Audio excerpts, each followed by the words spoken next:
Lo presento, Santiago Ginóbili es profesor de la Universidad de Buenos Aires y de la Universidad Nacional de Quilmes, es investigador del CONICET y su área de especialidad es la filosofía de la ciencia, particularmente la filosofía de la biología, y es autor de un libro muy bueno sobre la teoría de la selección natural darwiniana, una exploración metacientífica.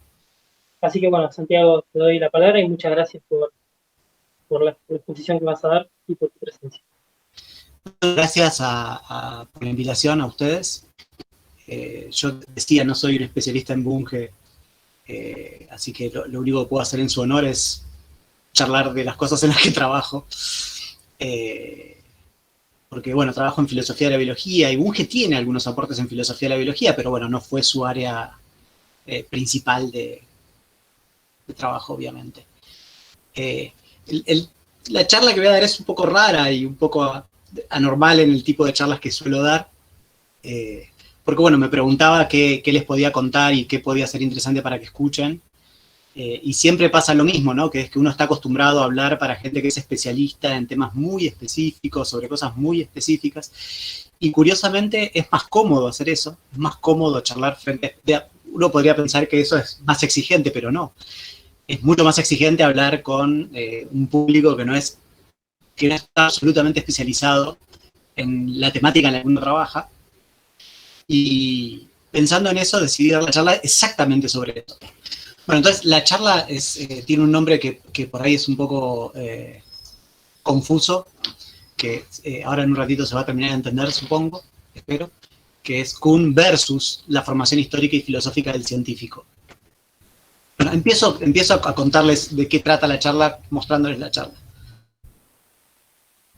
Como sabrán, la tradición de filosofía, yo trabajo en filosofía de la biología, soy un filósofo de la ciencia, filosofía de la ciencia incluye un montón de cosas, un montón de tradiciones, pero bueno, los que trabajamos en la filosofía de la ciencia de tradición analítica, solemos decir que el origen de la filosofía de la ciencia profesionalizada está en el trabajo de los empiristas lógicos a principios del siglo XX ahí en Viena, y en otros autores de la época como Popper. El origen de la filosofía de la ciencia profesionalizada, porque obviamente la filosofía de la ciencia empezó con Aristóteles, los griegos. Y cuando uno no conoce el empirismo lógico, solo lo conoce por presentaciones un poco sonzas, se sorprende bastante al leer el manifiesto del Círculo de Viena. El manifiesto del Círculo de Viena está escrito por Carnap, Neurath y Ham, que son los que están ahí en la fotito, porque ellos presentan un manifiesto, ellos son como el ala izquierda del Círculo de Viena, entonces el manifiesto del Círculo de Viena que escriben es más político que por ahí lo que otros habrían escrito, pero es sorprendente que ellos ponen los objetivos políticos como aquello que los aúna, como movimiento, y dicen que en el manifiesto esos objetivos políticos tienen que ver con una nueva organización de las relaciones económicas y sociales, la unión de la humanidad y la renovación de la escuela y de la educación. Digamos, están preocupados por comunicar la ciencia, básicamente porque son iluministas en el sentido en el cual lo voy a usar en esta charla, que es pensar que la formación científica del ciudadano va a colaborar con el progreso de la sociedad o algo por el estilo. Un ideal ilustrado, pero bueno, solamente entendido de manera mínima. Y el modo en el que ellos pensaban que eso se podía lograr es a través de la ciencia unificada, que es la confección de una suerte de esperanto, ¿no? Un lenguaje universal al que toda la ciencia se traduzca, que favorezca la comunicación entre científicos y permita la comunicación y la enseñanza de la ciencia. ¿Sí? Ellos pensaban que el objetivo último de su tarea analítica, como filósofos de la ciencia, era generar un lenguaje universal para favorecer la comunicación entre científicos y favorecer posteriormente la comunicación de la ciencia a la sociedad. Y claro, yo leo el manifiesto y lo firmo, digamos. Yo creo que la filosofía de la ciencia efectivamente tendría que estar ocupándose de eso, aunque efectivamente el medio que ellos proponían, la idea de generar una especie de esperanto, era ingenuo, como ellos mismos fueron dando cuenta a lo largo de su programa. Pero yo, digamos, de todos modos, sigo pensando que la filosofía de la ciencia tendría que tener un impacto en la sociedad y que el impacto podría entenderse de ese modo, ¿no? Como, entre otras cosas, colaborar con la comunicación y la enseñanza de la ciencia, la formación científica del ciudadano, etc. Bien. ¿Qué pasó desde esa época hasta el presente? Por un lado, la filosofía de la ciencia se profesionalizó como disciplina. Eso implica que tiene revistas especializadas, publicaciones con estándares semejantes a los de la ciencia, nuevas especialidades. Y por otro lado, lo otro que pasó es que existe una despreocupación por el impacto de las investigaciones filosóficas en la sociedad, incluidas, existe una despreocupación por el impacto de la filosofía de la ciencia sobre la ciencia, y existe una despreocupación por lo que ocurre en otras áreas de la filosofía de la ciencia. Digamos, si uno trabaja en filosofía de la biología, está muy metido ahí adentro y no se conecta mucho con lo que ocurre en otras filosofías especiales de la ciencia, ¿no? Como filosofía de la psicología, filosofía de la física. Se hace de manera bastante compartimentada. Y la pregunta que me hago, y la pregunta que me quiero hacer, y tratar no tratar de contestar, es imposible que la conteste, pero sí tratar de empezar a divagar un poco al respecto, es si la profesionalización y la especialización, el aislamiento y la incomunicación disciplinar son caras de la misma moneda. ¿Sí? Si es inevitable que el hecho de profesionalizarnos y especializarnos, eso genera, digamos, una especialización en la cual empezás a hablar solamente con colegas y solamente te podés entender con colegas que trabajan en esa especialización, y que eso implica como consecuencia inevitable la incomunicación, primero entre filósofos de la ciencia y después de la filosofía de la ciencia a los científicos o al ciudadano. Y también me quiero hacer esa pregunta respecto a la ciencia misma, ¿no? Si es el incremento en la profesionalización y la especialización en la ciencia implica que los científicos pierdan la capacidad de comunicarse con otros científicos de otras áreas y de comunicar la ciencia a la sociedad. Voy a hablar de enseñanza y comunicación de la ciencia como si fueran el mismo problema. No son el mismo problema. Voy a hablar de enseñanza de la ciencia como si fuese todo lo mismo, ¿no? La enseñanza en el jardín, en la escuela, en la universidad, al científico, al ego. Digamos, todo eso lo voy a tratar igual a propósito en esta charla, aunque es un poco desprolijo hacerlo.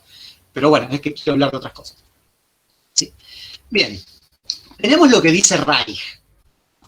Reich, en este libro súper recomendable, alucinante, que es cómo la Guerra Fría transformó la filosofía de la ciencia hacia las heladas laderas de la lógica, cuenta que la razón por la cual la filosofía de la ciencia se volvió descomprometida políticamente y terminó ahí en las heladas laderas de la lógica, es una frase del manifiesto del Círculo de Viena, es política, es por la Guerra Fría, es básicamente porque cuando emigraron, por ejemplo, Carnap emigró a Estados Unidos, y ya tuvo que empezar a disimular su socialismo, etc. ¿Sí? Este libro es alucinante, digamos, cuenta con mucho detalle el modo en el cual esto ocurrió, y además es interesante porque esta historia de lo que pasó en la filosofía de la ciencia con la Guerra Fría tiene como espejo lo que pasó en todos lados con la Guerra Fría, ¿sí? Y la importancia de eso. Como eso ocurrió también en la ciencia y qué sé yo, hasta en el cine, no sé. Es súper interesante. Con lo cual, digamos, si uno piensa, bueno, no, la razón por la cual la filosofía se volvió descomprometida es absolutamente política. La despreocupación por el impacto en las investigaciones filosóficas, etcétera, es sencillamente eliminable. Y podemos reemplazarla por sencillamente decir, la filosofía de la ciencia tiene que volver a ocuparse de esas cosas de las que se ocupaba. Es una opción. Salvo que si uno es cuñano, como me pasa a mí, parece que la cuestión no es tan sencilla como esto. ¿Sí? Y en parte quiero contarles, digamos, quiero tratar de develar si es posible, siendo cuñano, pensar que la especialización no lleva necesariamente a la incomunicación. ¿Sí? Pero todavía no les presenté los objetivos tan claramente. Digamos, voy a dar un pequeño rodeo más hasta poder hacerlo. Este es el libro de Kuhn, en la edición que salió publicada en la Enciclopedia Unificada de Filosofía, que estaba dirigida por los empiristas lógicos.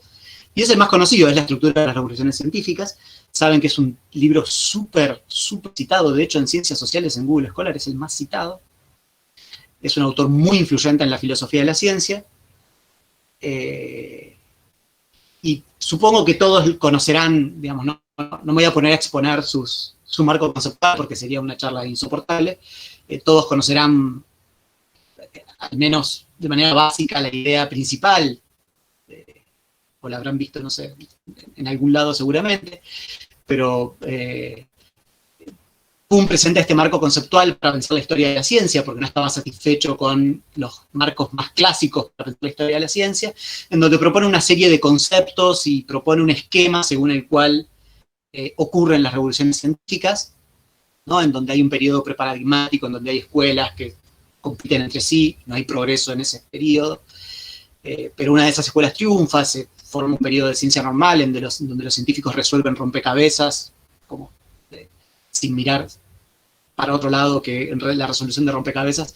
Eso entra en una crisis, eso provoca una revolución, en donde uno de los científicos que estaba en un periodo de ciencia extraordinaria logra tener éxito, o una escuela, no necesariamente un científico, y se produce esta revolución, ¿no? ¿Qué sé yo? Ya esta idea la conocerán, supongo. Es una, digamos, Kuhn no dice que la ciencia siempre ocurra bajo este patrón, es algo sobre lo que vamos a volver enseguida, ¿no? No dice que en la revolución científica se revisa todo, ni nada por el estilo. Esto es como una especie de tipo ideal para presentar los conceptos, que después uno, para aplicarlo a casos específicos, tiene que sofisticarlo, detallarlo, etcétera, ¿no? Pero bueno, supongo que conocen esta idea.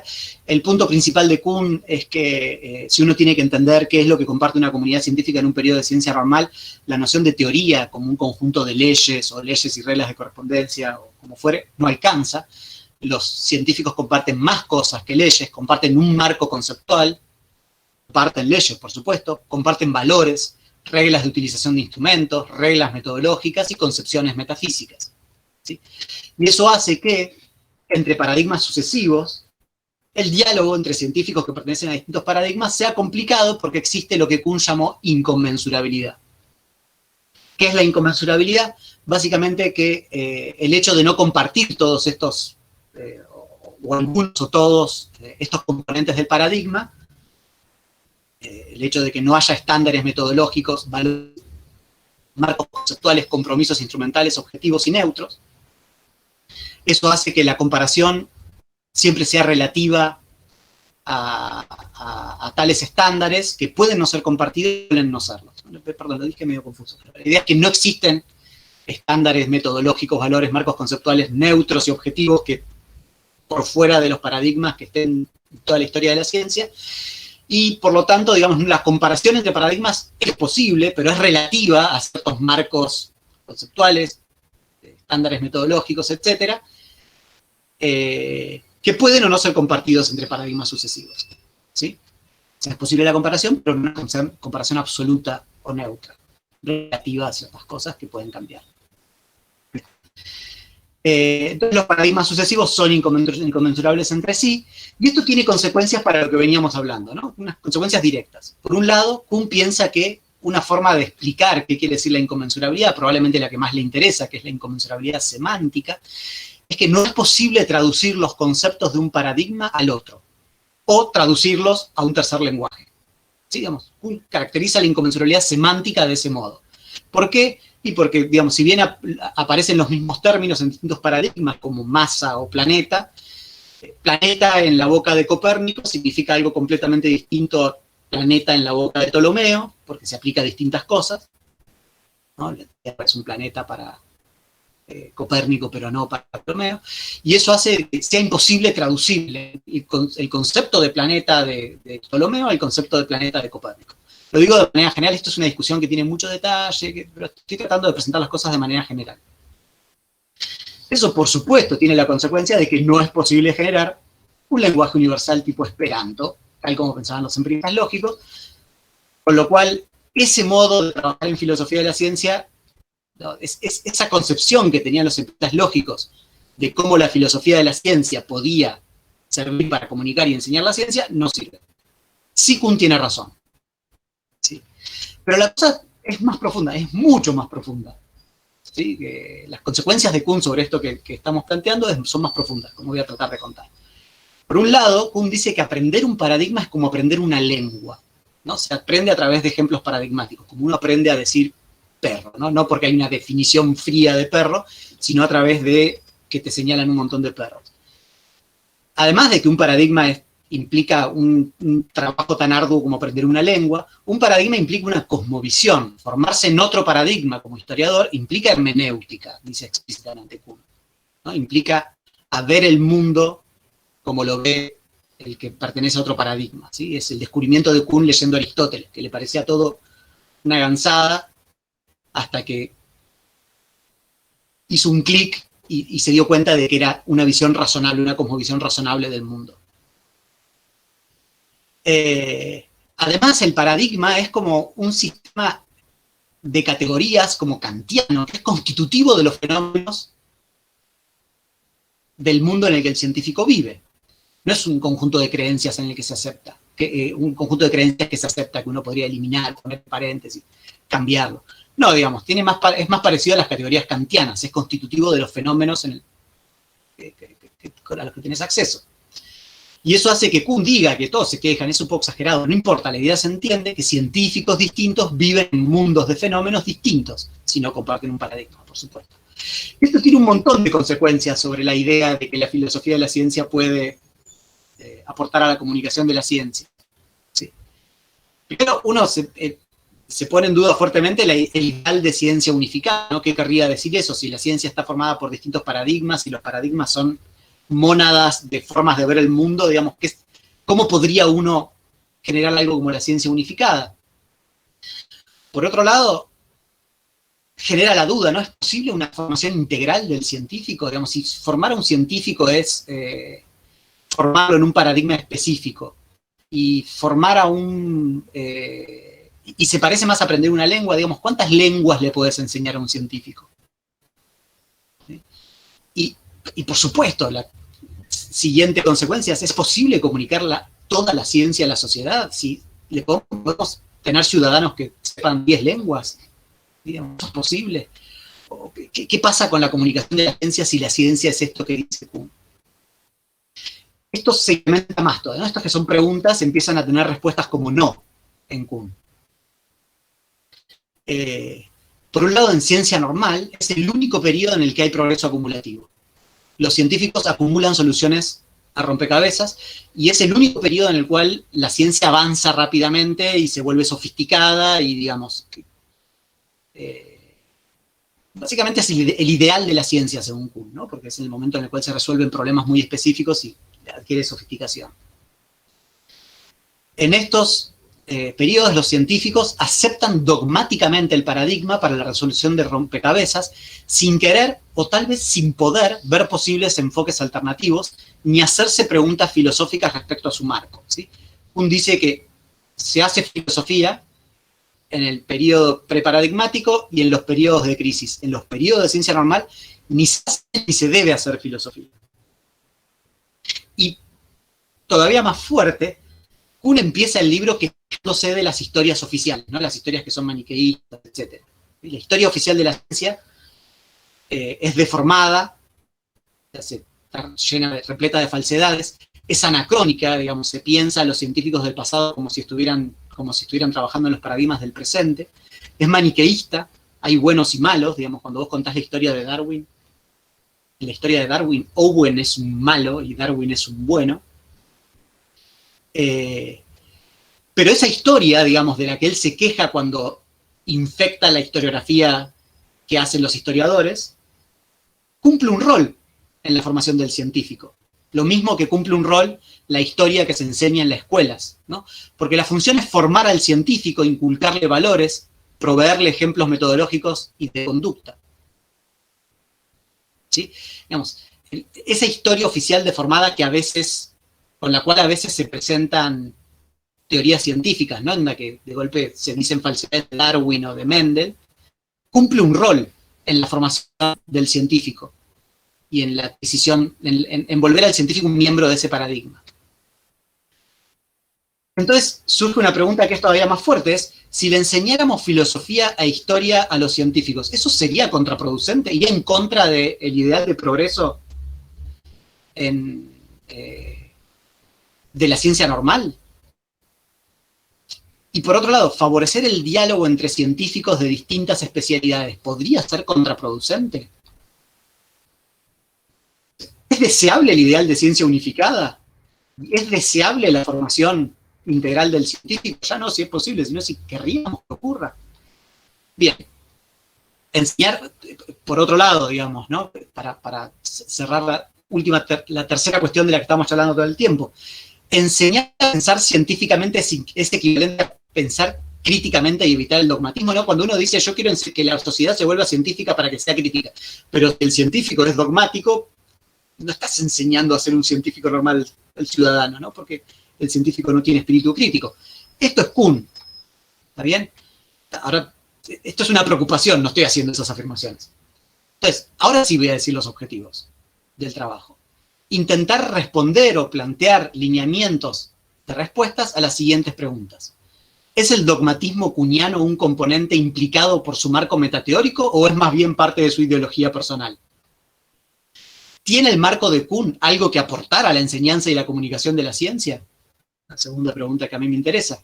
Y la tercera ¿es posible ser lo que yo quiero ser, que es kuhniano? Porque cuando digo que soy kuhniano es que yo trabajo en enfoques que se inspiraron en Kuhn, ¿sí? Que tienen origen en el tipo de preguntas que se hacía Kuhn, que trabajo aplicando específicamente los conceptos de Kuhn. ¿Es posible ser kuhniano y a la vez ser iluminista, en el sentido de que la sociedad debe ser formada científicamente, pensar que los científicos deben tener una buena comprensión teórica y filosófica de su área, y pensar que los científicos deben conocer su historia? ¿Es posible eso o hay una contradicción entre ambas cosas? Bien, voy a tratar de contestar esas preguntas.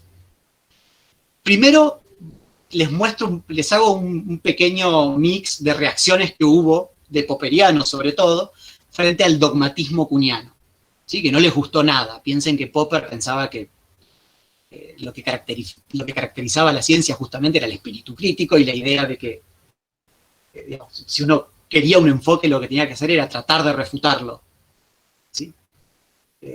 Bueno, en un libro bastante conocido, en donde todos los popperianos discuten a Kuhn, que es editado por Lacos y Musgrave, que se llama La crítica y el desarrollo del conocimiento científico, Popper dice esto. Dice, la ciencia normal en el sentido de Kuhn existe. Es la actividad de los profesionales no revolucionarios, del estudioso que acepta el dogma dominante del momento. En mi opinión, al científico normal, tal como Kuhn lo describe, es una persona a la que habría que compadecer. Se le ha enseñado mal. Creo, al igual que otros muchos, que toda la enseñanza a nivel universitario, y si es posible antes, debería ser entrenamiento y estímulo al pensamiento crítico. Al científico, dice otra vez, insiste, se le ha enseñado mal. Ha sido víctima del adoctrinamiento, ¿no? Una palabra clave en toda esta situación. Popper dice, tenés razón en el que hay periodo de ciencia normal y que yo no les di mucha bola, pero eso es una ciencia que es inmunda. Eso no es ciencia. Eso es gente adoctrinada, laburando sin saber lo que hace. Eso no es ciencia. Y es más divertido lo que dice Feyerabend, porque Feyerabend es más divertido en general, que tiene esa característica de ser divertido. Esto se lo dice en una carta personal, cuando lee la crítica de la estructura de las revoluciones científicas. Él le dice esto: es bastante obvio que tu historia es discurso ideológicamente infectado. ¿Cuál es el criterio de acuerdo al cual distinguís entre historia y prehistoria? Está refiriéndose al periodo preparadigmático. Para esto debes implícitamente referir a algún ideal de procedimiento científico desde el cual medís progreso. Si te comprendo correctamente, el ideal es la ciencia normal, pero nunca decís que es tu ideal. Por el contrario, insinúas que esto es lo que la investigación histórica te enseña. ¿Es que tenés miedo? ¿De que la gente se oponga si presentás tus creencias en la forma adecuada? Es decir, como creencias acerca de cómo debe funcionar la ciencia. Y le dice algo muy curioso: sos un médico brujo. Y en el texto de Lakatos y Musgrave, que es una presentación en un congreso que después sale publicada, es un poquitito más elegante, pero le dice, insiste con la misma idea, ¿no? Dice, cuando leí la estructura de las revoluciones científicas, estaba menos dispuesto a aceptar la ideología general que a mi juicio constituía el telón de fondo de su pensamiento. Y esa ideología, así me lo parecía, solo podría albergar la más afectada y obtusa clase de especialismo, que tendería a detener el avance del conocimiento y a incrementar las tendencias antihumanitarias que constituyen una característica tan inquietante de una buena parte de la ciencia post-newtoniana. ¿Sí? Le está diciendo, vos estás vendiendo como descripciones respecto a cómo funciona la ciencia, algo que en realidad son prescripciones. Vos estás diciendo cómo debe funcionar la ciencia. Cuando decís que la ciencia normal tiene estas características y pretende sofisticar, estás diciendo que la ciencia debe ser así. Cuando decís que los científicos son dogmáticos, estás diciendo que los científicos tienen que ser dogmáticos. Bueno. Y termina diciendo, siempre que leo Kuhn me veo turbado por la siguiente pregunta. Se nos presenta aquí unas prescripciones metodológicas que dicen al científico cómo debe proceder, o se nos da una descripción vacía de todo elemento valorativo. Me aventuro a insinuar que la ambigüedad es intencionada y que Kuhn quiere explotar por completo las potencialidades propagandísticas que tiene. Bien duro al respecto. ¿Qué dice Kuhn como respuesta a estas cosas que le dicen Popper y Feyerabend? Dice, desde luego que habría que entenderlas en ambas formas a la vez, como descripciones y prescripciones. Los científicos se conducen de tal y tal manera, estas maneras de comportarse tienen tales y tales funciones esenciales, en ausencia de otra manera que sirva a funciones similares, los científicos deberían conducirse esencialmente como lo hacen, si lo que les interesa es hacer avanzar el conocimiento científico.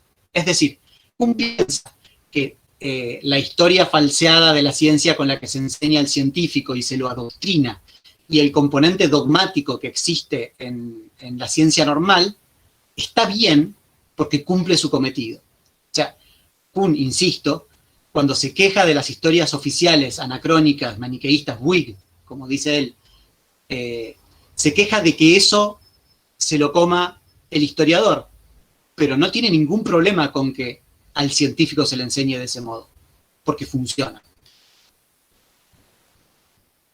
En el periodo de ciencia normal es donde puede encontrar progreso acumulativo. La ciencia normal permite que los científicos estén abocados de un modo a la investigación resolviendo rompecabezas, que de otro modo sería imposible, ¿no? Volviendo al campo de aplicación más amplio y más preciso.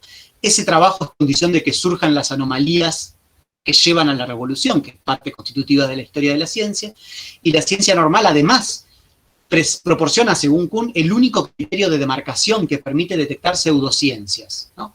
Cuando Popper le dice a Popper en este texto, bueno, en unos que están en este libro, le dice, Popper, vos tenés razón que el marxismo y el psicoanálisis son pseudocientíficos, pero no por lo que decís vos, no porque ponen hipótesis ad hoc o no son falseables. Eso es típico de todas las teorías científicas. No son pseudocientíficos porque no tienen un periodo de ciencia normal. Eso es lo que dice Kuhn. No digo que sea cierto, sospecho que no lo es, pero para él la ciencia normal incluso brinda un criterio de demarcación. La cosa es, con el tiempo, digamos, a veces se dicen dos cosas de Kuhn que son falsas. Una es que, a diferencia de los filósofos clásicos, es más deductivo, ¿no? Mientras que los filósofos clásicos eran más prescriptivos, como estamos viendo eso no es cierto. Lo otro que se dice es que Kuhn con el tiempo fue debilitando su posición. Sin embargo, cuando leemos este texto que se llama El camino desde la estructura, en donde cuenta en una conferencia de qué trata el libro que está escribiendo, que nunca salió publicado, murió antes de publicarlo, dice lo siguiente, dice, estableciendo un paralelo entre la evolución biológica darwiniana y la evolución y el progreso científico. Él dice, la clave de la evolución darwiniana frente a otros enfoques evolutivos anteriores es que las especies se dividen en otras especies. Sí, digamos, la evolución darwiniana es, en el dibujito este que hizo Darwin cuando se le ocurrió la idea, es que las especies surgen porque son hijas de otras especies, ¿no? Digamos, y cada vez hay más especies. Es ramificada eso. Una noción clave para que se produzca la especiación es la de aislamiento. que puede ser geográfico o meramente reproductivo, ¿no? Digamos, la idea clásica darwiniana es que los pinzones llegan a distintas islas, como están aislados geográficamente de los otros pinzones, la evolución ocurre de manera independiente y por lo tanto evolucionan distinto, ¿no? Digamos, para que haya nuevas especies, tiene que haber aislamiento, ¿sí? Y él, fíjense lo que dice. En el progreso científico, él dice, se confundió en la estructura al no darse cuenta de que una forma del progreso era justamente el incremento en especialidades, ¿no? Él pensaba como el dibujito ese que les mostré hoy, ¿no? Periodo preparadigmático, en esa disciplina surge un paradigma que es reemplazado por otro paradigma, siempre la misma cantidad de paradigmas, más lamarckiano. Y él dice, bueno, me di cuenta con el tiempo que eso está mal, ¿no? Que en el progreso científico cada vez se producen nuevas especializaciones, ya sea porque surge una nueva especialización de una rama madre o porque surge una nueva especialidad del solapamiento de dos especialidades preexistentes, ¿no? También es hibridación o algo por el estilo. Y fíjense lo que dice, la diversidad léxica, la inconmensurabilidad, ahora no pensada entre paradigmas sucesivos, sino entre especialidades que coexisten, la diversidad léxica, la inconmensurabilidad y la incomunicación que acarrea, funciona como mecanismo de aislamiento respecto de otras especialidades que permite que se produzca la especialización, ¿sí? O sea, la única medida de progreso es el incremento en especialidades. La inconmensurabilidad, que implica la incomunicación entre especialidades, es una condición de posibilidad de que exista el progreso. Esto no es más débil que las posiciones de la estructura, es más fuerte, porque la inconmensurabilidad se vuelve esencial a que exista el progreso, no una herramienta del historiador. Y acá remata, para que sea más claro que lo tiene en mente.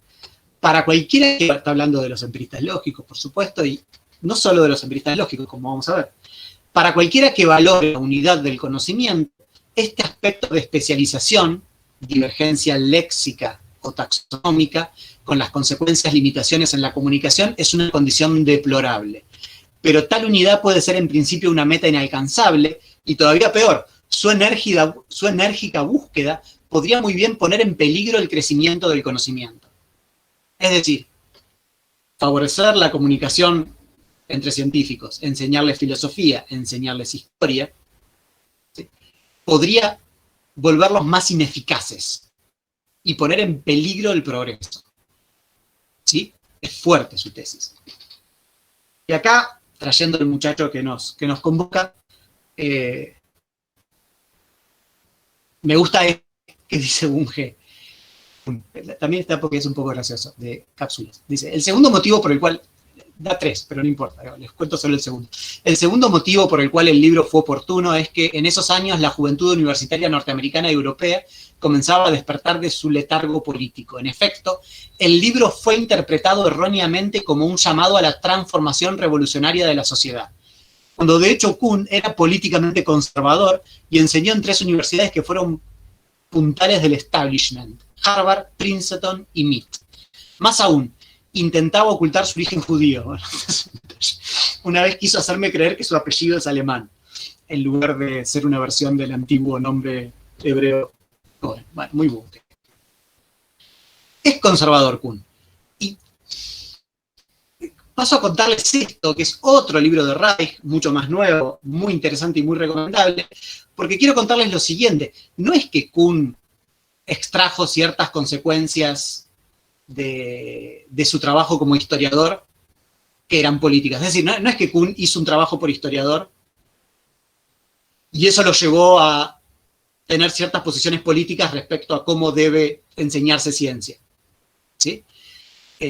Sino que eso está en el contexto del origen de la estructura, ¿sí? Digamos, en el contexto en el cual escribió la estructura.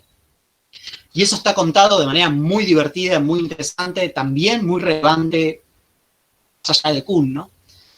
Reich, en este otro libro que no está traducido, aunque creo que se va a traducir. También en la editorial de la Universidad de Quilmes, en donde está traducido el otro, y donde está traducido mi libro. Está muy bien acompañado. La historia que cuenta este libro es la relación que hay entre Conan y Kuhn. Conan, que es como un maestro de Kuhn. No es un par, ¿no? Sino que es. Conant es un personaje bastante olvidado, al que no se le da mucha bola, pero terriblemente influyente, muy importante en Estados Unidos, y además influyó sobre Kuhn, que después influyó sobre todos.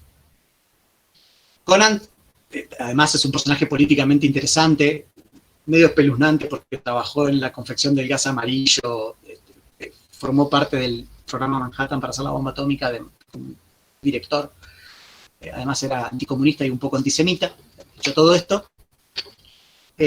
Conant era admirador de la cultura pluralista, competitiva y cosmopolita de Alemania, que lo volverá crítico de la ciencia normal kuhniana más adelante.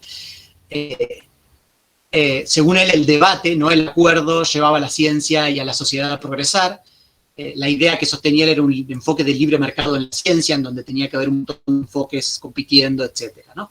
Y eso se contraponía a enfoques como el de Bernal, que básicamente sostenían que el enfoque del libre mercado en la ciencia es ingenuo, burgués, ingenuamente capitalista y falso. La ciencia debía ser planeada para maximizar su función social. Esta discusión la conocerán porque por esa época fue bastante importante. Por esto, digamos, de este modo raro, Conant coincide con los socialistas de Neurath, Frank, en la idea de que conocer la ciencia es importante y que los intelectuales y el público americano debían entender cómo funciona la ciencia, ¿sí? Fíjense, no están en el mismo palo político que los empiristas lógicos, son menos que Carnap, Neurath, etc., pero coinciden en la idea de que en la parte iluminista, ¿sí? En que los científicos tienen que tener una educación integral, etc. El 7 de diciembre de 1941, los japoneses atacan Pearl Harbor y Conant pone a Harvard, que es el director, de Harvard, el presidente, ¿cómo se dice? Pone a Harvard al servicio de la guerra, digamos, no ve un conflicto entre su visión liberal no intervencionista y poner a la universidad al servicio de la guerra. La competición y el pluralismo quedan puestos, digamos, quedan por debajo de un impuesto, de un objetivo más importante, que es ganar la guerra. Y Kuhn era un alumno ahí en Harvard, y escribe un articulito, digamos, en donde dice lo siguiente, digamos, él era pacifista, pero acepta las políticas de Conant, ¿sí? Kuhn escribe un editorial en donde señala que poner a las escuelas y a la universidad al servicio de la guerra es la capitulación de la educación liberal. Utiliza la palabra adoctrinamiento para señalar lo que se pretendía hacer con los jóvenes, pero dice, es necesario. Ya no eran tiempos para la educación liberal, la educación que teníamos en los tiempos de paz, ¿no? Ese es el comentario de Kuhn. Conant consideraba que este estado militarizado de Harvard era un estado transitorio, que cuando terminara la guerra tenía que terminar, ¿sí? Y por otro lado consideraba que el estudio en las artes liberales, como filosofía, literatura, etc., tenían que volver y prosperarían en tiempos de paz, y lo que debe preocupar es una educación que permita, su preocupación era brindar una educación que resista a las ideas totalitarias, ¿no? El comunismo, básicamente. Entonces pone en marcha algo que es muy conocido por todos los que trabajan en enseñanza de la ciencia, un comité para estudiar los objetivos de la educación general en una educación libre. Y en 2 años sale un reporte, cuando termina la guerra, ¿sí? Y en ese reporte dice, primero debe comenzarse con el estudio de la historia de la ciencia, episodios del pasado, el descubrimiento del oxígeno, la revolución copernicana, la invención de la bomba de aire, cosas en las que trabajó Kuhn, pueden iluminar y vitalizar la ciencia para los estudiantes. Debe mostrarse el patrón cultural liberal de la que la ciencia moderna depende, mostrando el compromiso entre la tolerancia y la libertad, y la convicción, mostrando que la libertad no es arbitraria. Tolerancia y convicción parecen incompatibles. Si mi punto de vista es verdadero, ¿por qué debería tolerar tu punto de vista falso? Esa sensación de incompatibilidad debe atemperarse por la educación. La humildad intelectual debe presentarse a través de la historia, ¿no? La idea es, si sabios del pasado se confundieron, yo también me podría estar confundiendo. La idea es que eso te vuelve más pluralista y más resistente a los enfoques totalitarios, ¿no? Este es el programa de Conant. De hecho, escribe un libro bastante interesante, en donde dice, la ciencia no es un repositorio de verdades permanentes o hechos, suena a Kuhn, es una progresión de teorías, experimentos propuestos y ejecutados por científicos escépticos tratando de refinar o refutar los enfoques de otros. En ese ambiente competitivo surgen nuevas teorías y experimentos que no podían haber sido imaginados antes, también esto resuena a Kuhn, como la sociedad moderna y liberal, la ciencia es un proceso intelectual, una marcha completa de ideas que confrontan y errores. La unidad de análisis es el marco conceptual, no la teoría. Los marcos conceptuales surgen de destellos de la imaginación y son incompatibles con marcos previos. Esta idea va a estar en Kuhn. O sea, Kuhn está muy influenciado por Conan. Esto es tremendo, ¿no? Lo que resuena ahora el aparatito de este Sputnik. Y tremendo que los rusos le hayan puesto ese nombre a la vacuna. Pero bueno, en determinado momento, octubre de 1957, los rusos dan un paso en la batalla por conquistar el espacio cuando meten el primer satélite. Para Conan y los otros anticomunistas liberales, esto llevó a que convenzan a la nación finalmente de que acepten la educación pública adecuadamente reformada y que se ponga dinero como parte de la pelea ideológica de la Guerra Fría, digamos, ellos sacan esa conclusión. Kuhn no. Kuhn empieza a trabajar como profesor en el programa de enseñanza de la ciencia de Harvard de Conan, rompe con el consenso liberal, dice, hay algo que los rusos están haciendo bien, que nosotros no estamos haciendo bien. ¿Sí? Y escribe este artículo, digamos, da una charla en 1961, que sale publicado en 1963, 3 años después del Sputnik, en donde sale del closet contra su maestro y contra el consenso liberal. Dice, critica la idea del científico como objetivo y de mente abierta. De hecho, se ríe, hace un chiste con respecto a que el científico tiene pensamiento crítico. Me olvidé de ponerlo, me olvidé. Los paradigmas, que los piensa como soluciones concretas a problemas, cultivan la confianza y el dogmatismo. Son excluyentes con otros paradigmas, o sea, los paradigmas excluyen, pertenecer a un paradigma excluye a pertenecer a otro paradigma. Son vistas como soluciones que nunca van a ser refutadas, aunque después se abandonen en una revolución, y eso es constitutivo de la carrera de los científicos, son base de su carrera profesional. El progreso en la ciencia, entonces, depende de momentos del dogmatismo, y del dogmatismo depende que las revoluciones ocurran, ¿sí? Sale con mucha fuerza, teniendo plena conciencia de lo que políticamente eso implica, a sostener que el dogmatismo es necesario para que la ciencia progrese. Bueno, en 1962, después de esta charla en 1961, sale este libro, y la reacción de Conan es interesante, digamos, no le gustan las generalizaciones simplificadas.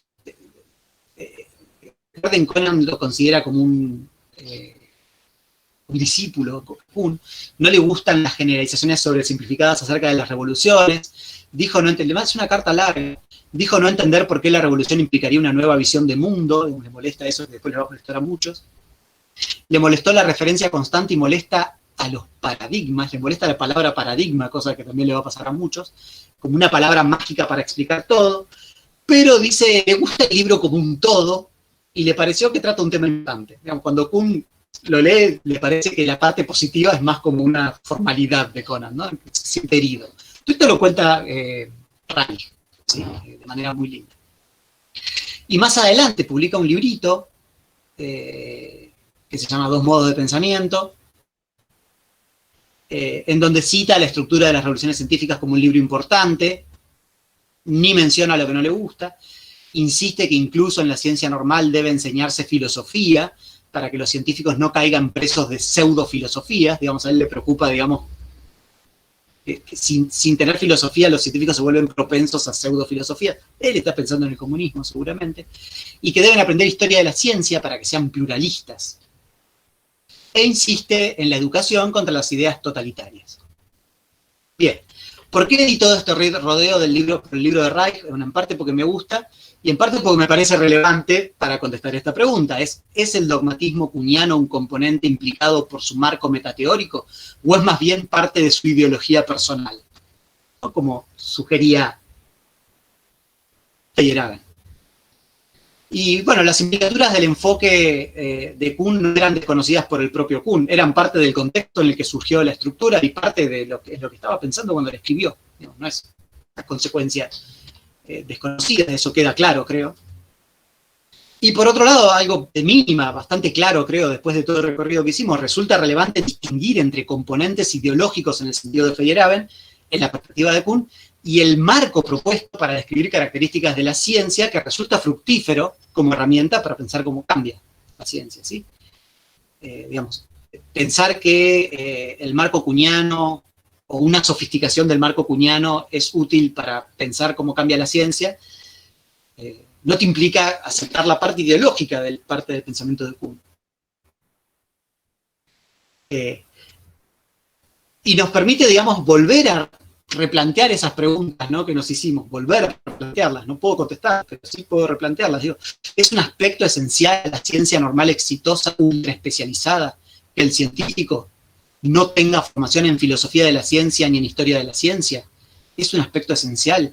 Incluso si la falsa conciencia o el dogmatismo llevara a una resolución de rompecabezas más efectiva, ¿cuáles serían sus consecuencias indeseables, ¿no? Si es cierto que efectivamente los científicos funcionan mejor sin saber filosofía y saber historia de la ciencia, ¿eso tiene otras consecuencias indeseables?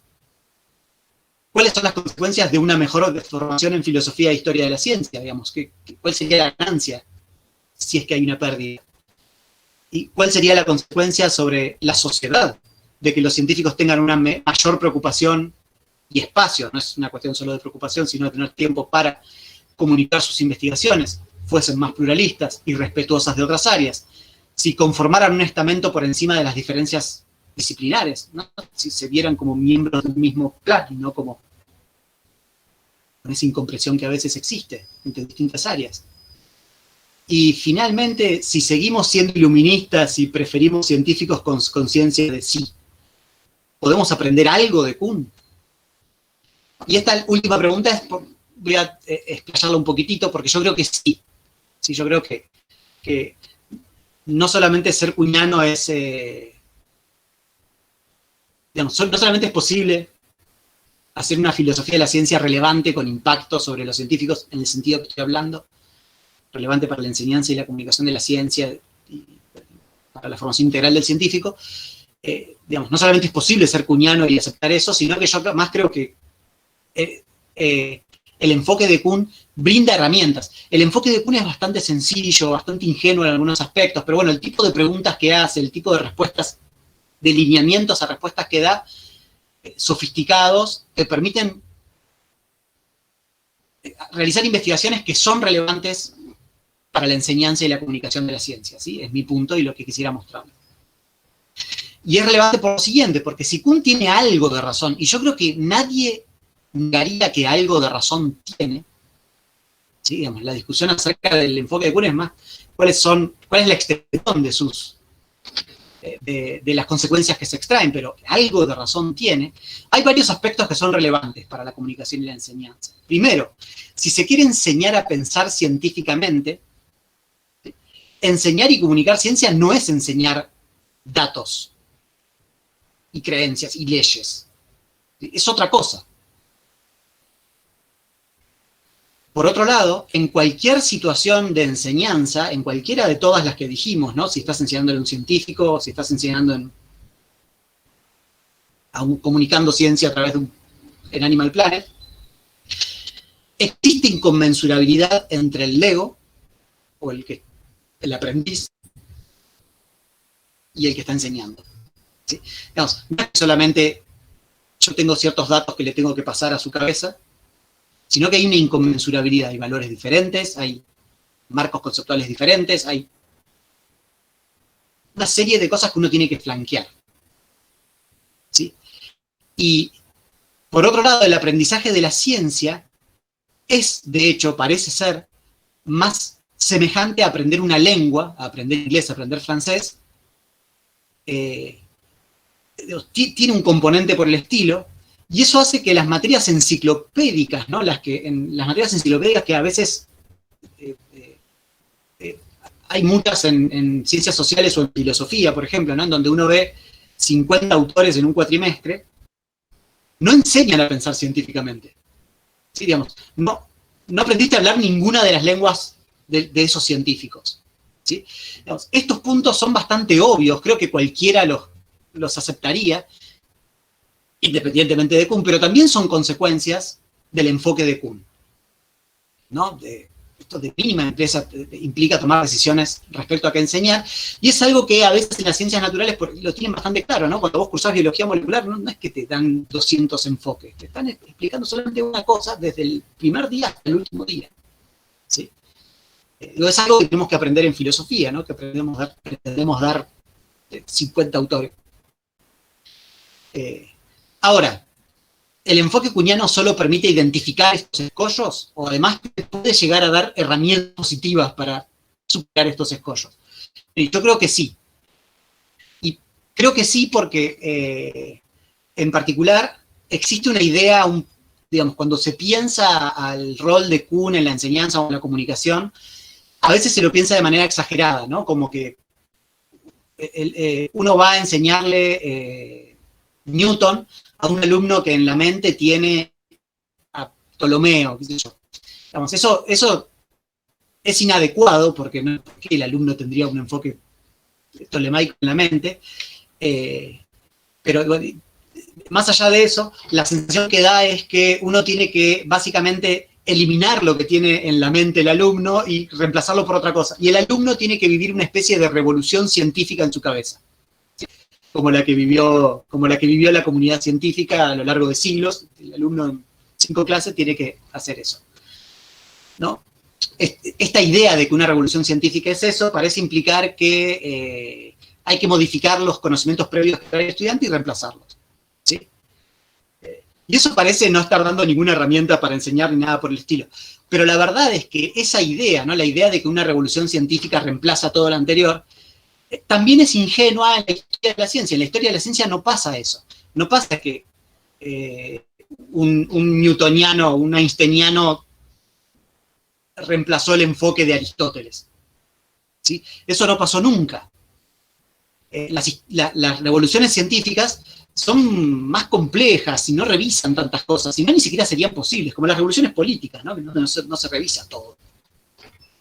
Y para mí la clave está en algo que le dice Conan en esa carta a Kuhn, ¿sí? Una clave para empezar a pensar la cuestión y destrabarla. Él dice, si te leo correctamente, enfatiza, la carta esa de las que les hablé, digamos, tiene esta frase. Si te leo correctamente, enfatizas el hecho de que en una disciplina de las ciencias físicas y biológicas hay una etapa inmadura preadolescente, un poquito ahí.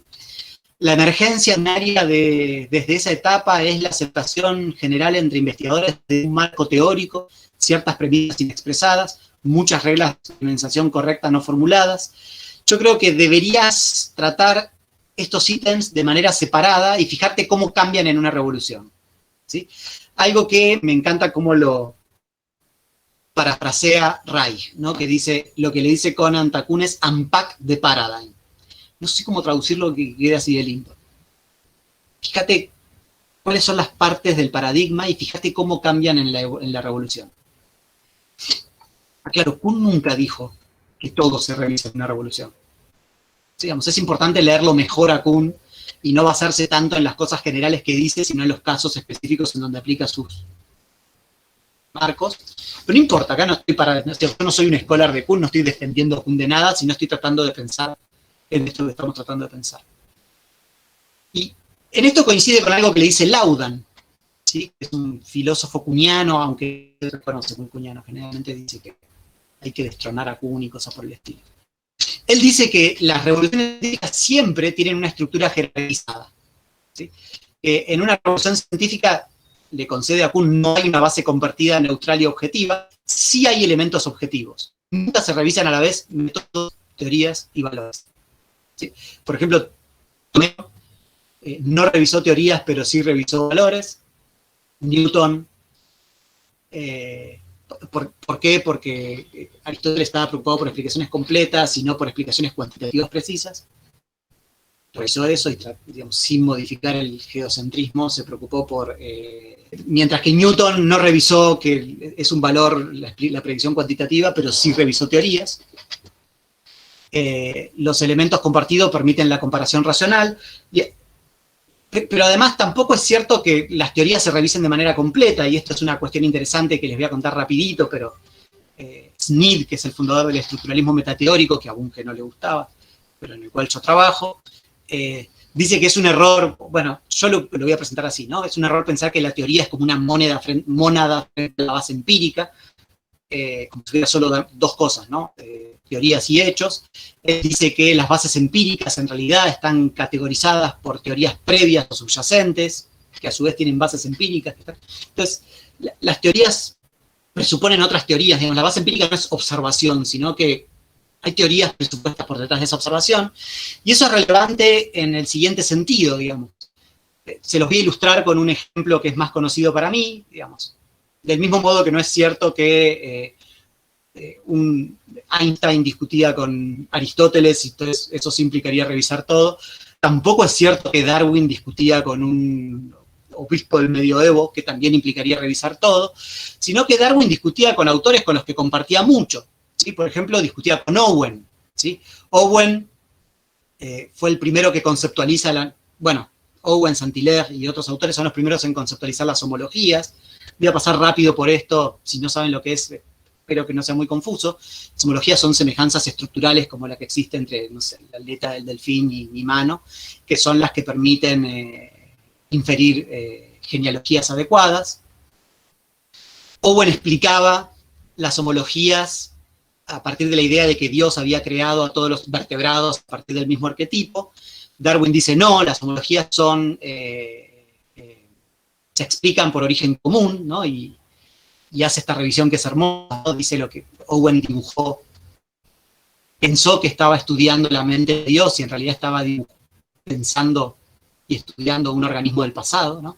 Entonces, un cambio tremendo, ¿no? Un cambio que implica que la historia natural no es estudiar lo trascendente, sino la historia.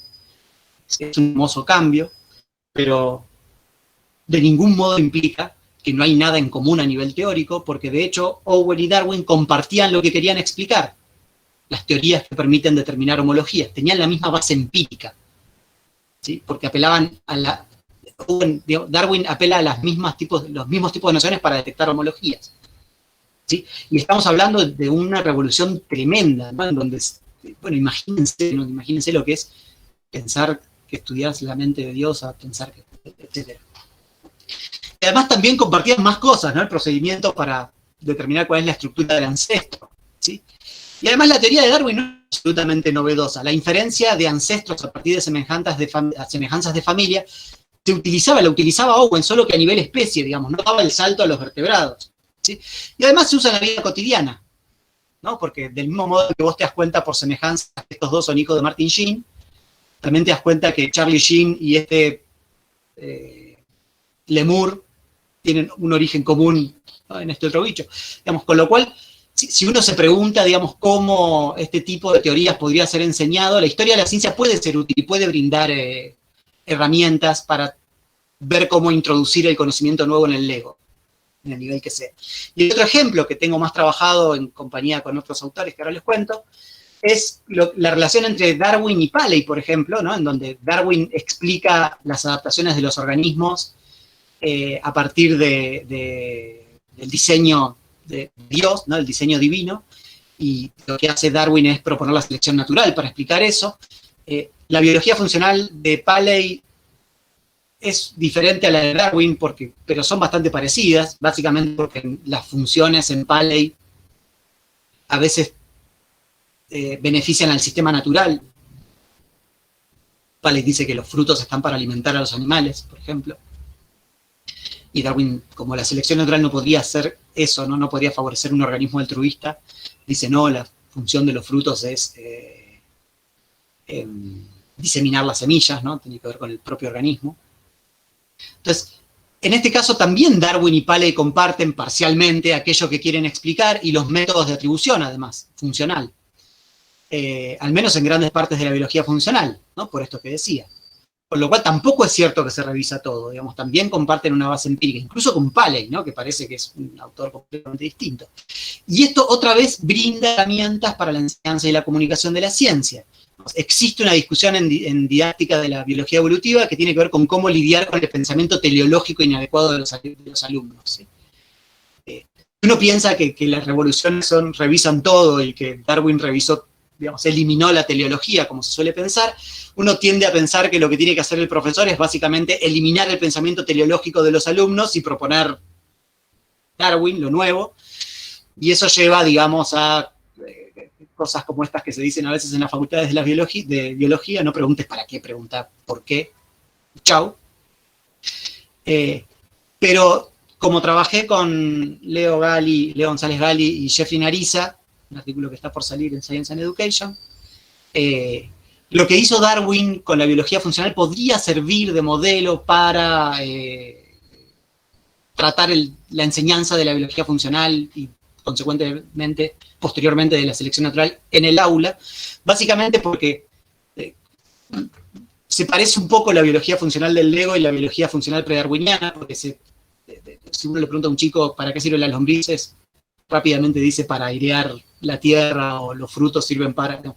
Tienen semejanzas, no es que sean iguales, pero a veces se asemejan. Entonces, lo que hizo Darwin con la biología funcional predarwiniana y la tematización de eso en clase podría servir justamente para tratar de lidiar con la teleología inadecuada de los alumnos. Entonces, estoy contando de manera muy general una cosa que tiene más detalles, pero bueno, para tener básicamente una idea. Entonces, ¿tiene algo Kuhn que aportar a la enseñanza y la comunicación de la ciencia? Y la respuesta a cómo la revolución es posible puede incluir la respuesta a cómo la comunicación y la enseñanza son posibles. Pensar que no existen elementos compartidos entre el Lego y el científico es como pensar que no existen elementos compartidos en una revolución. Los elementos compartidos podrían servir de base común. Pero eso implica analizar, explicitar y elucidar, unpack, de Paradigm, y eso es tarea de la filosofía de la ciencia. Y eso es lo que hace el filósofo de la ciencia. Entonces, tercera pregunta. Ya termino con esto. ¿Es posible ser kuhniano y iluminista? Recuerden, ¿qué sería ser iluminista? Pensar que los científicos deben tener una buena comprensión metateórica y filosófica de su área, pensar que los científicos deben conocer su historia, y pensar que la sociedad debe ser formada científicamente porque eso llevará en algún sentido a que progrese. Y, digamos, puedo decir, esto implica, digamos, una respuesta, digamos, a otra pregunta que hice al comienzo, digamos, ¿es posible adherir a los objetivos políticos del Círculo de Viena y a su idea de que la filosofía de la ciencia tiene un rol importante para su consecución, y ser kuhniano y pensar que Kuhn brindó herramientas útiles para entender el funcionamiento de la ciencia, o hay una contradicción ahí?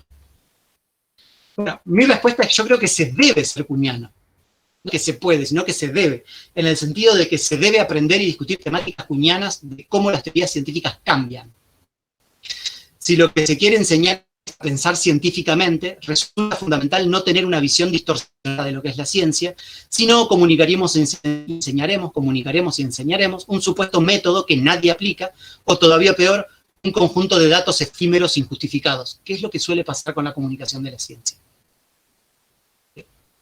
Y está esta frase del principio de la estructura que dice: si se considerase como algo más que un acervo de anécdotas, como algo más que una mera cronología, la historia podría provocar una transformación decisiva en la imagen de la ciencia que ahora nos domina, y sin duda uno puede pensar en que se le puede agregar contra lo que pensaba Kuhn, que también podría colaborar con tener una enseñanza que logre formar el espíritu crítico que nos gustaría. Conclusiones. Es mucho decir conclusiones por ahí, son más bien opiniones que no fundamenté mucho. Hay que separar los componentes ideológicos del pensamiento de Kuhn y lo que Kuhn mismo creía respecto a ciertas cuestiones políticas de la pregunta por la relevancia del enfoque de Kuhn y sus derivados más sofisticados, para mejorar la formación histórica y filosóficamente del científico y para enseñar y comunicar ciencia. Esos componentes ideológicos no son meras consecuencias no previstas de su marco, sino que se encuentran explícitamente tematizadas en el contexto de redacción de la estructura. Las discusiones kuhnianas de qué cambia y qué no en una revolución científica son de hecho relevantes, o creo yo que pueden ser relevantes, para pensar estrategias didácticas y comunicativas. La filosofía de la ciencia, realizada por científicos o filósofos, por supuesto, debe recobrar los objetivos, creo yo, que tenía a comienzos del siglo XX y tener un rol activo en la formación científica del ciudadano. Y por último, la pregunta de las dos caras de la moneda que planteé al principio: ¿quién llevaría a la sociedad a un estado más deseable. La estrategia del programa iluminista de científicos con una comprensión adecuada de la ciencia y su historia, que se preocupan por comunicar la ciencia y por enseñarla adecuadamente, pluralistas, tolerantes, formando un estamento científico fuerte por encima de las diferencias disciplinares, o la estrategia de la ciencia normal dogmática de la que habla Kuhn, que por ultra especializada, por favorecer la división del trabajo y por no perder el tiempo en nada que no sea vital, lleva a la ciencia a un progreso acelerado, produciendo más resultados provechosos para la sociedad. Digamos, a la larga, ¿cuál de las dos estrategias es mejor? Y para responder a esto, uso el Darwin que armé para mi WhatsApp. No tengo la menor idea. No lo sé. Lo único que sé es que la estrategia de Kuhn es una pesadilla, es horrible. Prefiero la primera incluso si llevara a una situación subóptima. Lo otro que sé es que, dado que me parece muy difícil predecir, calcular ese trade-off entre beneficios y perjuicios, ¿no?, de los dos caminos, déjenme sospechar de los que prefieren el camino dogmático, porque no creo que ellos tengan razones para preferirlo. Bueno, nada más. Eso es todo. Buenísimo, doctor Ginóbili. Fue muy interesante toda la exposición.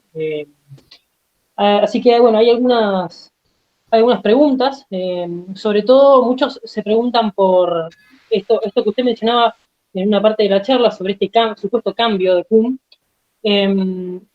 Una de las preguntas es, ¿cómo, por ejemplo, en qué consistió la propuesta de Kuhn de pasar de una versión global a una versión local de inconmensurabilidad? Y eso creo que lo explicó, pero si quiere puede hacer un poco más. Sí, aclaro que yo no soy un scholar de Kuhn, ¿no? Digamos, no soy alguien que trabaje sobre el pensamiento de Kuhn, soy un kuhniano. ¿Qué quiere decir eso? Que no me importa lo que pensaba Kuhn de las cosas, ¿sí? O sea, yo leí Kuhn, me volví loco, me cambió la forma de pensar y de hecho me metí en su programa, pero no soy un especialista de Kuhn. Digamos, si se lo preguntan a un especialista de Kuhn, por ahí tiene una respuesta más sofisticada. Digamos, básicamente la idea es que Kuhn, cuando habla de la inconmensurabilidad, del principio de la inconmensurabilidad semántica, ¿no?, la idea de que cambia el significado de los conceptos de un paradigma a otro, entonces no es posible la traducción, que es la que más le interesa y la que más va a hablar en el futuro, en su carrera, después de la estructura. Nunca dice que cambian algunos conceptos. Dice, y da la sensación, leyendo la estructura, de que cambian todos los conceptos, ¿sí? Kuhn rápidamente dice, no, yo no quería decir que cambiaban todos los conceptos, cambian algunos, ¿sí? Eso es leído por algunos scholars de Kuhn como un retroceso en la inconmensurabilidad, ¿no?, como un paso de la global a la local. Yo no creo que nunca haya sostenido la inconmensurabilidad global, pero es cierto que se vuelven, al menos lo explicita, digamos, lo que era un poco vago y confuso, después lo explicita con mucha claridad, y lo que dice es que cambian algunos conceptos. Y el resto de su vida se pasa tratando de entender cuáles cambian y cuáles no. Sí, digamos, persigue toda su carrera, está persiguiendo eso, incluso en el último texto del que les hablé, sigue hablando de eso, ¿no?, de cuáles son los conceptos que cambian, cuáles no. Justamente porque piensa que en una revolución sería un diálogo de sordos, ¿no? Una cosa es que no hay un marco conceptual objetivo y neutro, y otra cosa es que en una revolución no haya ningún concepto en común. Es una locura sostener eso, ¿sí? Eso se lo suele leer como un retroceso, ¿no? Digamos, hay Newton Smith, es un autor que escribió un libro de filosofía de la ciencia como general, y el capítulo de Kuhn se llama De revolucionario a socialdemócrata, que además es desagradable como título, ¿no?, porque estás jugando a Kuhn por qué sé yo qué, ¿no?, como decir, te hiciste el revolucionario y terminaste como un socialdemócrata.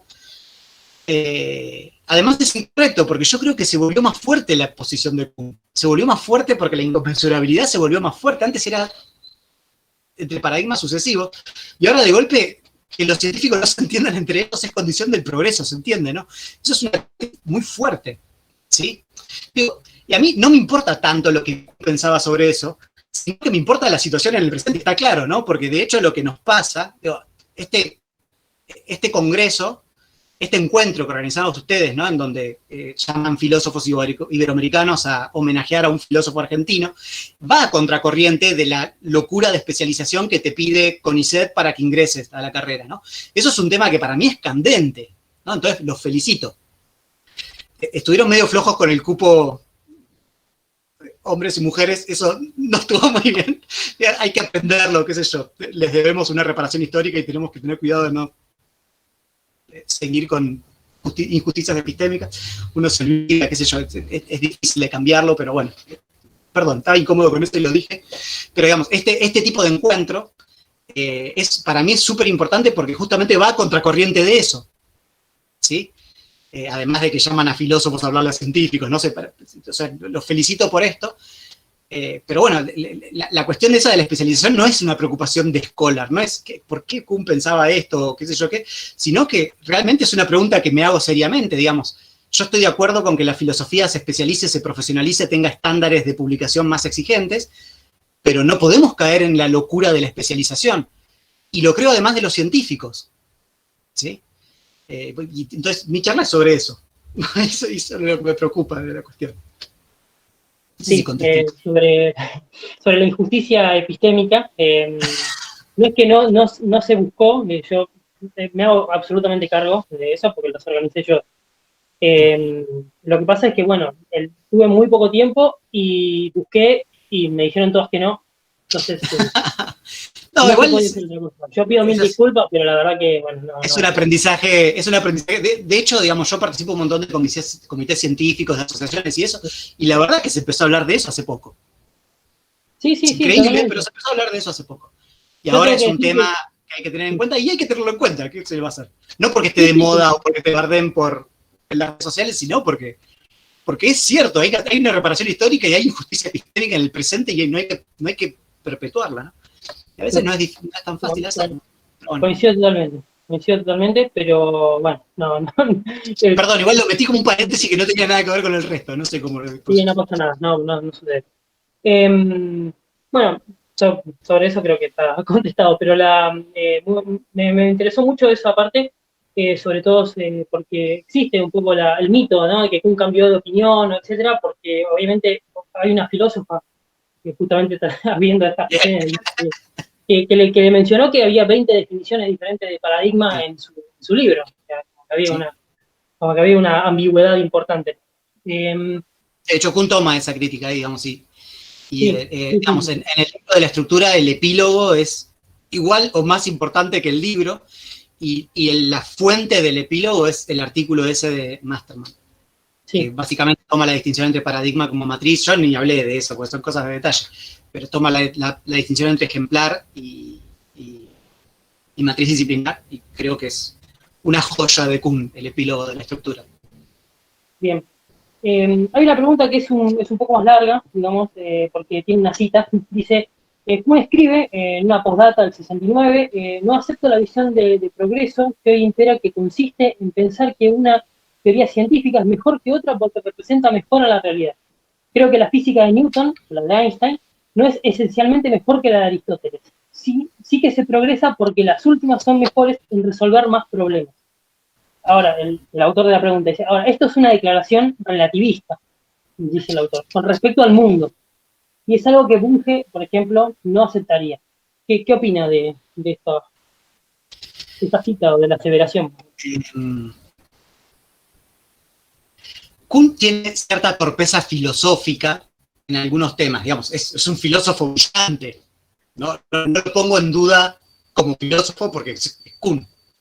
No, si bien no es tan original, logró plasmar de un modo las ideas, de un modo, digamos, súper efectivo, ¿no? Hay otros autores diciendo cosas parecidas, como Foucault, que escribió Las palabras y las cosas casi a la vez que Kuhn. Y Carnap, en el fondo eso sale en la enciclopedia, porque a Carnap le gusta algunas de las cosas que dice Kuhn y las comparte. O sea, son cosas que estaban en el aire, no es un filósofo original, pero es un filósofo terriblemente efectivo. Pero es filosóficamente torpe si lo considerás como un filósofo académico. Entonces hay muchas de las cosas que las dice como si nadie las hubiera discutido antes, no sé, que encuentra su modo de decirlas, y yo creo que hay que tratar de entenderlo y sacar lo mejor de él, ¿no? Digamos, efectivamente uno tendría que considerarlo un filósofo antirrealista, como tantos otros filósofos antirrealistas. Creo que Bunge era realista. Esa es una discusión filosófica. A mí mucho no me interesa la discusión realismo-antirrealismo, me parece. Creo que bueno, vieron que me gusta el empirismo lógico, soy bastante carnapiano y la metafísica no me gusta mucho. Pero, está bien, hay gente que la hace, la respeto, pero no me gusta pensar en eso, no sé, me gusta hacer filosofía especial de la ciencia y no estar elucubrando cosas raras. Con lo cual no tengo una opinión personal respecto a la posición antirrealista de Kuhn. Me parece sí más interesante la reflexión historiográfica de Kuhn, ¿sí? Y tratar de entender qué pasa en las revoluciones. De hecho, yo trabajo en tratar de entender qué pasó en la revolución darwiniana, ¿sí? Digamos, básicamente me dedico a eso y es súper difícil de contestar lo que pasó, digamos. Es como que uno tiene que ir destejiéndolo muy poco a poco y ese es el trabajo de Kuhn que me interesa, ¿no? Cuando él se mete a tratar de entender cómo cambió un concepto, ¿no? Digamos, eso es lo que para mí tuvo la mejor influencia, pero es cierto que Kuhn dice cosas relativistas, como el que cambia el mundo y qué sé yo qué. Además, tuvo la consecuencia de, digamos, una consecuencia feliz, que es que fundó el programa de la sociología de la ciencia, que es súper interesante, ¿no? No él como sociólogo, no hizo nada de sociología, pero le dio impulso a la sociología de la ciencia, y eso es un programa súper interesante, pero también le dio impulso a los sociólogos, los constructivistas y los sociólogos fuertes de la ciencia que piensan que la sociología es lo único que se puede hacer, y eso es muy testado por un montón de filósofos. Digamos, los autores contemporáneos a Kuhn, como Klimovsky, Bunge, Newton Smith, se pelearon con un Kuhn que para mí no es tan interesante. Para mí lo interesante es cómo él analizaba la historia de la ciencia y no tanto si cambió el mundo o no cambió el mundo, si es relativista, si es realista, si no es realista, porque él mismo no tiene tan en claro lo que decir, ¿no? Cuando le dicen usted es relativista, él dice, si por relativista eso quiere decir que no hay razones objetivas y neutras para cambiar de paradigma y que no, en el cambio de paradigma no solamente hay razones cognitivas, sino también sociales o psicológicas, entonces soy relativista. Pero yo creo que Bunge aceptaría esas cosas que acabo de decir. Aceptaría que hay razones sociológicas sobre la ciencia. ¿Cómo no lo va a aceptar? Y aceptaría que no hay una base empírica objetiva y neutra en última instancia. Con lo cual no estoy tan seguro de cuánto de la discusión que se dio entre Kuhn y sus contemporáneos es una discusión real o es algo que se generó más por el modo torpe de hablar de filosofía que tenía Kuhn para hablar con los filósofos. ¿Entiende el punto? No sé si es una respuesta muy clara, pero... Sí, se entendió bastante y, o sea, y tiene algo de sentido porque en realidad los que tomaron toda esa concepción relativista fueron justamente los sociólogos de fuertes, como se lo dijo. Incluso Latour, etcétera, que también tomaron las partes más... Claro, pero ahí en esos autores uno tiene que distinguir cuando hablan mal de la filosofía, que igual estas cosas se amenguaron con el tiempo, ¿no? Pero no, en un momento dicen, bueno, todo es un constructo social, qué sé yo qué, todos se engancharon con eso. Pero uno no tiene que mirar en eso, uno tiene que mirar los programas. Lo mismo pasa con Kuhn. Uno tiene que ver el programa, qué es lo que explica, cómo funciona, cuáles son los... Y no tanto las afirmaciones locas que hacen... Pero eso con todo el mundo. Hay que hacerlo con Bunge, eso, lo decían recién hoy, ¿no? Digamos, no fijarse tanto en las cosas que dice en las entrevistas en donde busca un impacto, ¿no? Y hay que mirar más su trabajo como filósofo de la ciencia, ¿no? Hay que hacerlo con todos. Porque... Y también con Kuhn. Y hace con la parte más loca, ¿no? Sí, está muy bien. Otra de las preguntas sería, ¿qué opina que la concepción de la filosofía de la ciencia hasta el momento, de la aparición de Kuhn, fue más bien normativa y que luego comenzó a ser más descriptiva, o describir lo que los científicos hacen en el laboratorio, no tanto el ideal ese de que generar proposiciones verdaderas, reducir esa sensación, etc. O sea, a ver, perdón, no entendí. La pregunta es, ¿que Kuhn es más descriptivo Sí. o que después de Kuhn se volvió más descriptivo? Se volvió más descriptiva la filosofía de la ciencia.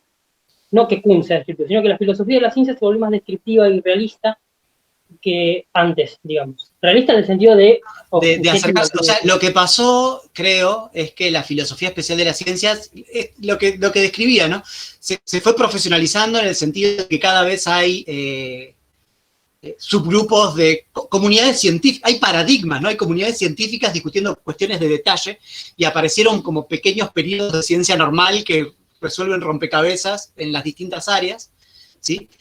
Eso sí pasó, efectivamente. No sé si está bien decir que se volvió más descriptiva. Sí se acercó más a la filosofía especial de la ciencia, también impulsado por Kuhn, creo, en esto, ¿no? O sea, siempre se hizo filosofía especial de la ciencia, ¿no? Los empíricos también la hacían. Pero sí digamos, aparecieron revistas especializadas de filosofía de la biología, de filosofía de la química, y aparecieron congresos, ¿no? Y en ese sentido se profesionalizó. Y dejó de haber filósofos del estilo de Popper o del mismo Bunge, ¿no? Que eran especialistas en todas las áreas. Ahora casi no hay eso, digamos, estamos todos más metidos en cosas de detalle. Eso pasó, pero no sé si se volvió más descriptiva. Sí se acercó más a la ciencia, y se acercó más a las temáticas de la ciencia, al menos en la filosofía de la biología, ¿no? En la filosofía de la biología está alimentada por la reflexión filosófica de los científicos, de algunos de los científicos que sí tienen reflexión filosófica, ¿sí? Pero no diría que es... Claro, hay menos marcos generales, como el kuhniano, ¿no? Hay menos marcos que tratan de abarcar todo, digamos, y hay herramientas más específicas, y en ese sentido uno podría decir que es menos normativo. La caída de marcos conceptuales en filosofía de la ciencia genera incomunicación, tal como veníamos hablando, ¿no? Entonces, lo que hacen los filósofos de la física para mí es incomprensible. Digamos, yo voy a dar una charla de un filósofo de la física y entiendo vagamente de qué hablo, pero ya no la entiendo, ¿sí? Pasó eso. Y eso, bueno, es más o menos mi charla. Eso está bueno por un lado, porque se profesionaliza todo, porque hay buenos resultados, y está malo por otro, porque se estanca el diálogo entre profesionales y porque cada vez la filosofía se vuelve más difícil de entender, ¿no? Y de golpe, si alguno va a una discusión en filosofía de la biología, un biólogo va a una discusión en filosofía de la biología, está tan escolastizada, tan de detalle, tan difícil de seguir que no le interesa. Y pasó eso. Pasó lo mismo en la ciencia, ¿no? En donde Bertrand Russell o Bunge opinaban y eran escuchados y leídos y tenían fuerza política, ¿no? Russell fue preso por pacifista, ¿no? Y hoy no la tenemos, ¿no? Y uno podría decir, bueno, ahora tenemos libertad de expresión y podemos defender lo que queramos, sí, es cierto, pero la verdad es que también nadie nos escucha, entonces no somos peligrosos en absoluto, ¿no? Y creo que es un poco de lo que me preocupa de esta charla, ¿no? Sí, sucede lo que decía Richard Feynman, ¿no? Los epistemólogos son a los científicos lo que los ornitólogos a los pájaros. Como que nadie sabe Claro, ¿no? Y para mí es inaceptable, ¿no? Sí, Porque sí, no son totalmente. pájaros los científicos. Sí, coincido. Bueno, hay otras preguntas. Perdón, yo no estoy culpando a los científicos de eso, ¿eh? Digamos, No. tender ese puente, volverse a tender ese puente, implica el esfuerzo de las dos partes, ¿sí? Que hay que hacer, que hay que ir a contracorriente, ¿no? A contracorriente de las exigencias de la vida profesional, además. Sí, totalmente. No es culpa ni de los filósofos ni de los científicos. O sea, De todo. Y una pregunta que puede ser interesante, ¿cómo podría un escéptico semántico, ¿sí? En este caso, explicar el progreso del conocimiento científico? De vuelta volvemos al tema del relativismo en Kuhn, pero podemos volver a hacer un comentario. Sí, bueno, digamos, la parte más difícil de entender de Kuhn es la idea de que no hay progreso, ¿no? Porque, ¿cómo vas a decir que no hay progreso en medicina? Si ahora vivimos 200 años y antes se morían a los 5 años, ¿no? Y lo que dice Kuhn es interesante, digamos, Kuhn está pensando como historiógrafo, eso no hay que olvidarse nunca, ¿no? Pero lo que dice es interesante, dice, sí, la sensación esa de que hay progreso que tenés vos es esperable, porque vos estás en un paradigma. Y está bien tenerla, porque hay que estar en un paradigma, ¿no? Entonces cuando mirás para atrás tenés que evaluar las cosas desde tu paradigma, ¿qué vas a hacer si no? Pero como historiador, como historiógrafo, el progreso no es eso. No es eso porque no hay una base arquimediana o arquimidiana. Bueno, ahí está el mismo semántico. Arquimediana, desde la cual medir el progreso, ¿no? No te puedes salir afuera de los paradigmas y decir, está pasando esto. Lo único que puedes hacer, desde un paradigma, evaluarlo, ¿sí? Y por eso lo relaciona con Darwin, porque en Darwin, en biología evolutiva, no hay progreso. hay algunas discusiones, uno podría poner peros y decir detalles de esas cosas, pero en general no hay progreso, no hay una dirección hacia ningún lado. Pero lo interesante de eso es lo mismo que dice Laudan, y la pregunta es, ¿y de qué sirve? ¿De qué sirve poner a la verdad ahí como al final, si es trascendente y no sabemos si la conseguimos? ¿De qué sirve, no? La pregunta de Laudan es más pragmática, porque él es como más pragmatista, y es un filósofo más sofisticado en tanto filósofo. Y él lo que dice es, está todo bien, digamos, vos podés pensar que la ciencia avanza hacia la verdad, pero si no sabés cuán cerca de la verdad está, y no tenés ningún criterio para determinar cuándo estás en la verdad, ¿de qué te sirve poner ese ideal? ¿Se entiende? Vamos, Laudan es un antirrealista, yo lo único que digo es que se entiende la posición de antirrealista de que eso no es un objetivo de la ciencia, ¿sí? Porque de hecho nunca lo usás como criterio para determinar si una teoría es buena o no es buena, si es verdadera o no. Usás otros criterios, ¿no? Pero la verdad es que la discusión entre realistas y antirrealistas, que afecta a progreso, todas esas cuestiones, representación, etcétera, a mí lo que me pasa es que entiendo a ambos bandos. Entiendo el punto de los realistas, entiendo el punto de los antirrealistas, no me puedo definir, y por eso digo, sí, esto no se puede definir, no es tan importante. Pero, qué sé yo, sí, es la parte más rara de Kuhn, ¿no? Su negación de que hay problemas. Es el capítulo más difícil de entender por ahí. A mí me parece que lo entiendo, pero bueno, veo que siempre genera mucha discusión, ¿no? Y hay un cierto conflicto en la obra de Kuhn y sobre todo de sus seguidores, ¿no? Se han ido de un lado o del otro. Eh, Así que bien, sí. Después, bueno, la última pregunta que queda es que si no cree usted que el enfoque historicista de la ciencia ha sido superado por un enfoque más semántico de la ciencia. Bueno, pero no sé quién está diciendo pero No, no, anónimo. casi me lo está diciendo alguien que está en mi programa, ¿no? Básicamente, digamos, yo creo que los mejores cuñanos hoy, pero esto es lo que digo yo, o sea, no es objetivo, ¿no? Pero los mejores cuñanos, los verdaderos cuñanos, son los estructuralistas metateóricos que siguen pensando cuñanamente, ¿sí? Que están pensando en cosas cuñanas. Un primero pensaba que no, después dijo, ok, sí. Bunge no le tiene críticas, yo creo que no entiende bien el estructuralismo metateórico, no sé, no sé por qué no le gusta, debería gustarle. Estoy hablando en presente, perdón, debería haberle gustado. Lo que pasa es que es raro que no esté Bunge, ¿no? Vivo. Y sí, claro, yo diría que el enfoque de Kuhn fue superado por otras cosas, sí. Yo creo que sí.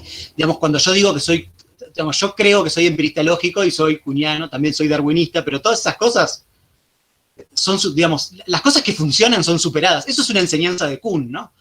Digamos, los autores más interesantes son aquellos que avanzan y que son abandonados y que de golpe son olvidados, ¿no?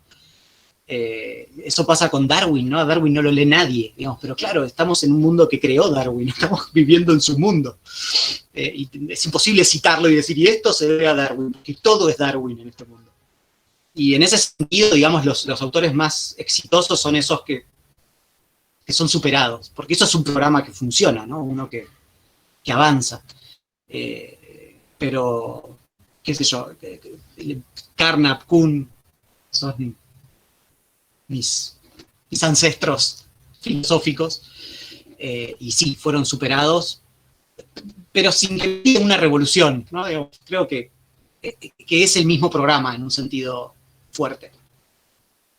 Como Darwin fue superado, que sigue siendo darwiniano el programa que superó.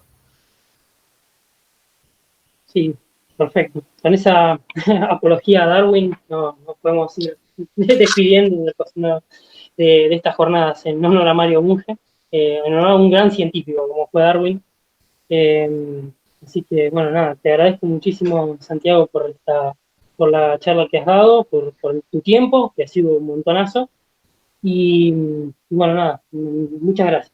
las críticas y por todo lo demás. No, gracias, perdón, aclaro, de nuevo, lo digo de nuevo, gracias por generar un evento como este, que lo que intenta hacer es justamente aquello que me preocupa, ¿no? Que es generar relaciones y hacer, digamos, no estar ahí encapsulados en el diálogo entre especialistas, sino hacer el esfuerzo de dialogar con otros y entenderse con otros, ¿no? Así que, Excelente iniciativa. muchas gracias y bueno, te agradecemos a vos.